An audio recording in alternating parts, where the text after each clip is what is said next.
Hello everyone, welcome to my YouTube channel.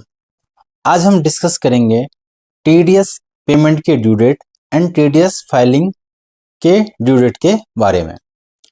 First of all, जो TDS की payment होती है आपकी वो मंथ वाइज होती है एंड जो टीडीएस की रिटर्न्स आती है वो आपकी क्वार्टरली जाती है।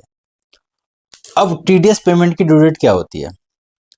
टीडीएस पेमेंट की ड्यू डेट हर मंथ के नेक्स्ट मंथ के before 7th of next month आपको टीडीएस की पेमेंट करनी होती है।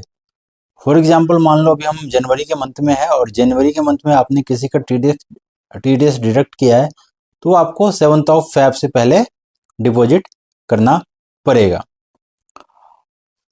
बट मार्च मंथ में आपको थोड़ा ग्रेस पीरियड मिलता है। मार्च मंथ का टीडीएस आप 30 अप्रैल तक जमा कर सकते हो।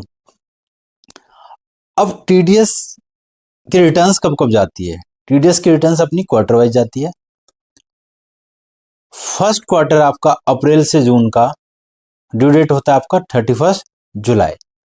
सेकेंड क्वार्टर आपका जुलाई से सितंबर का फाइलिंग की ड्यू डेट होती है 31 अक्टूबर।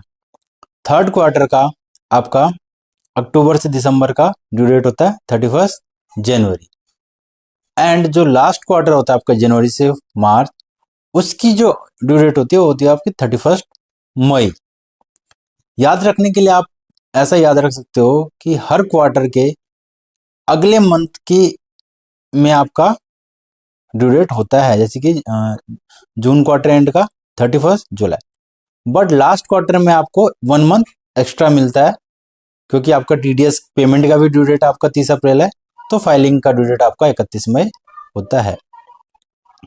अब केस ये उठता है कि यदि मान लो हमने टीडीएस की पेमेंट लेट की तो उस केस में क्या कोई प्रोविजन है लॉ का? जी बिल्कुल।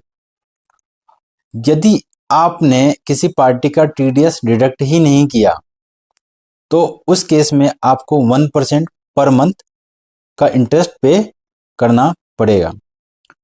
बट यदि आपने टीडीएस डिडक्ट कर लिया और उसको डिपॉजिट नहीं करवाया 7 तक तो आपको 1.5% पर मंथ का इंटरेस्ट पे करना पड़ेगा। ये तो टीडीएस लेट पेमेंट के लिए है। यदि हम टीडीएस की रिटर्न्स टाइमली फाइल नहीं कर रहे हैं, लेट कर रहे हैं, तो उस केस में आपका 200 रुपीज पर डे का लेट फीस है आपका। यदि आपने एक दिन भी लेट किया तो आपको 200 रुपये लगेगा और डे वाइज ये बढ़ता जाएगा। क्या इसकी कोई मैक्सिमम लिमिट है? तो टीडीएस फाइलिंग की 200 रुपीज पर डे तो है, लेकिन इसकी कैपिंग की गई है।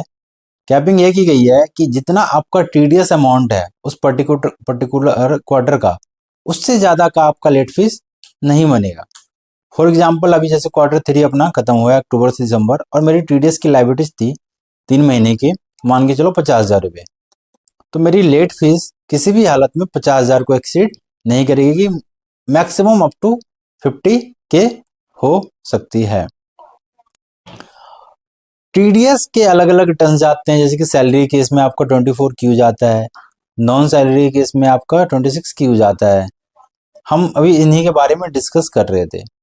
बाकी टीडीएस में कुछ स्पेशल टीडीएस के प्रोविजन भी है सेक्शंस में, जहाँ पे 10 की रिक्वायरमेंट ही नहीं होती है प्रॉपर्टी परचेज के केस में। जैसे कि उसके बाद आपका मान लो इंडिविजुअल या एचयूएफ रेंट पे कर रहा है 50K से ज़्यादा पर मंथ, या 194M का सेक्शन है। इसके बारे में हम अगले वीडियो में आगे के वीडियो में डिटेल से चर्चा करेंगे। Thank you for watching me.